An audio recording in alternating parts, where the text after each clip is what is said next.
തൃശൂർ പൂരം അലങ്കോലപ്പെട്ടതിന്റെ പിന്നിൽ വളരെ വ്യക്തമായ രാഷ്ട്രീയ ഗൂഢാലോചന നടന്നിട്ടുണ്ട്. അതിന്റെ പിന്നിൽ RSSഉം BJPയും ആണ് എന്ന കാര്യത്തിൽ സംശയമില്ലാത്ത സ്ഥാനാർത്ഥി അടക്കമുള്ള ആളുകൾക്ക് വേണ്ടി BJP സ്ഥാനാർത്ഥിക്ക് വേണ്ടി നടത്തിയ ഏറ്റവും ഹീനമായ ഒരു നാടകമായിരുന്നു, അല്ലെങ്കിൽ ഒരു സംഭവമായിരുന്നു തൃശൂർ പൂരത്തിന്റെ വൈകുന്നേരത്തെ പൂര അലങ്കോലപ്പെടുത്താൻ നടത്തിയ ശ്രമം. അതിലവര് രാഷ്ട്രീയമായിട്ട് ഒരു വിജയം ഉണ്ടാക്കാൻ കഴിഞ്ഞു. അന്ന് നമുക്കെല്ലാവർക്കും അറിയാം, അന്ന് രാത്രി പുലർച്ചെ മുതൽ BJP ഹാൻഡിലുകളെല്ലാം പ്രചരിപ്പിച്ചത് പൂരം ഇടതുപക്ഷക്കാരെ അലങ്കോലപ്പെടുത്തി, കമ്മ്യൂണിസ്റ്റുകാര് അന്ന് പൂരത്തെ തകർത്തു, സുരേഷ് ഗോപി വന്നിട്ടാണ് പൂരത്തെ സംരക്ഷിച്ചതെന്ന നിലയിലുള്ള പ്രചരണങ്ങൾ അതിന്റെ പിന്നണിയായി അല്ലെങ്കിൽ പിന്നാലെ വന്നത് വളരെ ആസൂത്രിതമായ കാര്യമാണ്. മാത്രമല്ല, തൃശൂർ പൂരത്തിന്റെ ഞാൻ പല ഘട്ടങ്ങളിൽ പത്രമാധ്യമ സുഹൃത്തുക്കളോട് പറഞ്ഞിട്ടുള്ള കാര്യമാണ്, ഈ രാഷ്ട്രീയ ഗൂഢാലോചനയുടെ പിന്നിലുള്ള കാര്യത്തെ സംബന്ധിച്ച് പറഞ്ഞിട്ടുണ്ട്. ഇന്ന് സംസ്ഥാന ഗവൺമെന്റിന്റെ ത്രിതല അന്വേഷണത്തിന്റെ ഭാഗമായി പോലീസ് ഉദ്യോഗസ്ഥന്മാര് ഒരു ASPയുടെ നേതൃത്വത്തിലുള്ള സംഘം എന്നെ വന്ന് കണ്ടിരുന്നു. അവരെന്റെ മൊഴി രേഖപ്പെടുത്തിയിട്ടുണ്ട്. അതിലെ എല്ലാ കാര്യങ്ങളും കാര്യകാരണ സഹിതം ഞാൻ ഈ നിലപാട് സ്വീകരിക്കാനിടയാക്കിയിട്ടുള്ള എന്റെ അനുഭവങ്ങളും വസ്തുതകളും നിരത്തിക്കൊണ്ട് പോലീസിനോട് പറഞ്ഞിട്ടുണ്ട്. ഇതിലൊരു കാര്യം വ്യക്തമാക്കിയിട്ടുള്ളത്, ഈ കാര്യങ്ങൾ വ്യക്തമായി തെളിയണമെങ്കിൽ പോലീസും കൂടെ വിചാരിക്കേണ്ടതുണ്ട്. എന്തുകൊണ്ടാണെന്ന് വെച്ചാൽ, സുരേഷ് ഗോപി ആംബുലൻസിൽ കയറിയതും ആംബുലൻസിൽ കയറി വന്നതും അവിടെ ഉണ്ടായ സംഭവവികാസങ്ങളെല്ലാം പോലീസിന്റെ CCTV ക്യാമറയിൽ ഉള്ള കാര്യങ്ങളാണ്. തൃശൂർ റൌണ്ടും പരിസര പ്രദേശങ്ങൾ പൂർണ്ണമായിട്ടും CCTVയുടെ സർവൈലൻസിലുള്ള സമയമാണ്. പൂരം നടക്കുന്ന ദിവസം പ്രത്യേകിച്ചും അതവരുടെ കൈകളിലുണ്ട്. അതോടൊപ്പം ഈ പൂരം അലങ്കോലപ്പെട്ട സന്ദർഭത്തിൽ ആ സ്ഥലത്ത് നടന്ന സംഭവങ്ങളും CCTVയിൽ പൂർണ്ണമായിട്ടും റെക്കോർഡ് ചെയ്യപ്പെട്ടുള്ളതാണ്.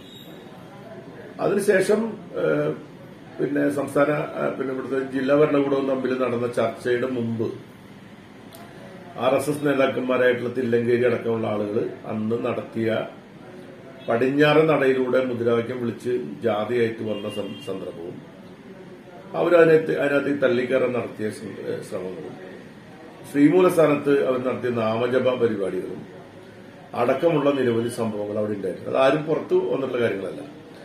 അതിന്റെ എല്ലാ CCTV ദൃശ്യങ്ങൾ ആവശ്യപ്പെട്ടുകൊണ്ട് പോലീസിൽ പരാതി കൊടുത്തപ്പോൾ, വിവരാവകാശ പ്രകാരം കൊടുത്തപ്പോൾ, ആ ദൃശ്യങ്ങളൊന്നും തന്നെ പബ്ലിക്കിന് തരാൻ കഴിയില്ല എന്നാണ് പോലീസ് പറഞ്ഞിരിക്കുന്നത്. അപ്പൊ അതിന്റെ അർത്ഥം പോലീസിന്റെ കയ്യിൽ ഉണ്ടെന്നുള്ളതാണ്. അത് ഒന്നുകിൽ പുറത്ത് കൊണ്ടുവരണം, അല്ല വരണം.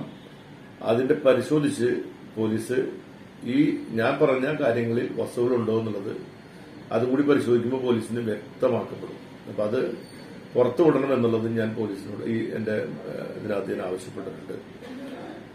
മാത്രമല്ല, അന്ന് രാത്രി ഈ പൂരം അലങ്കോലപ്പെട്ട അന്ന് 2 മണിക്ക് ശേഷം, സമയത്തിൽ ഇപ്പോൾ അരമണിക്കൂറൊക്കെ വ്യത്യാസം കാട്ടേക്കാം, ആ സമയത്തിന് ശേഷം ജില്ലാ ഭരണകൂടവും തിരുവമ്പാടി ദേവസ്വം ഭാരവാഹികളും നടത്തിയിട്ടുള്ള ചർച്ചയിൽ എന്ത് തീരുമാനം എടുത്തത്? ആ എടുത്ത തീരുമാനം വെടിക്കെട്ട് തടസ്സം കൂടാതെ നടത്താനാണ് തീരുമാനിച്ചത്. ആ തീരുമാനം ആരാണ് അട്ടിമറിച്ചത്, എന്തുകൊണ്ട് അട്ടിമറിക്കപ്പെട്ടു എന്ന കാര്യം പുറത്തുവരേണ്ടതാണ്. ഇതിനകത്ത് തിരുവമ്പാടി പാറമേക്കാവ് ദേവസ്വങ്ങൾ എന്ന് പറയുന്നത് ജനങ്ങൾ തെരഞ്ഞെടുക്കുന്ന അവിടുത്തെ വിശ്വാസികളുടെ ദേവസ്വമാണ്. ആ ഭരണകൂടത്തെ അല്ലെങ്കിൽ ആ ഭരണ സംവിധാനത്തെ പൊതുവായിട്ടോ ആ ദേശക്കാരെ ഒരിക്കലും നമുക്ക് ഈ പൂരം അലങ്കോലപ്പെടുത്തിയതിന്റെ പ്രതിസ്ഥാനം നിർത്താൻ കഴിയില്ല. എന്നാൽ RSS BJP നടത്തിയ രാഷ്ട്രീയ ഗൂഢാലോചനയിൽ ഈ തിരുവമ്പാടിയുമായി ബന്ധപ്പെട്ട് പ്രവർത്തിക്കുന്ന ഏതെങ്കിലും വ്യക്തികൾക്ക് പങ്കുണ്ടോ എന്ന കാര്യം വസ്തുതാപരമായിട്ട് പോലീസ് അന്വേഷിക്കേണ്ട കാര്യം. അതും കൂടെ വെളിച്ചത്ത് വരണം എന്ന കാര്യം ഞാൻ പോലീസ് ഉദ്യോഗസ്ഥന്മാരോട് പറഞ്ഞിട്ടുണ്ട്.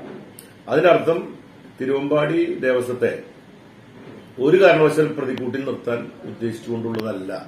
അത് ഞാൻ വ്യക്തമാക്കാൻ ആഗ്രഹിക്കുകയാണ്. കാരണം തിരുവമ്പാടി ദേവസ്വമാണെങ്കിലും പാറമേക്കാവ് ദേവസ്വമാണെങ്കിലും അവരെല്ലാം പൂരം തടസ്സം കൂടാതെ, മുടക്കം കൂടാതെ, എന്ത് സാഹചര്യം വന്നാലും, ആകാശം ഇടിഞ്ഞു വീണാലും തൃശൂർ പൂരം ഭംഗിയായി നടത്തണമെന്ന് ആഗ്രഹിക്കുന്നവരാണ് ഈ 2 ദേശത്തെയും ജനങ്ങളും അതുമായി ബന്ധപ്പെട്ട പൊതുവായ അതിന്റെ ലീഡർഷിപ്പ്. അതിനാണ് പാരമ്പര്യം.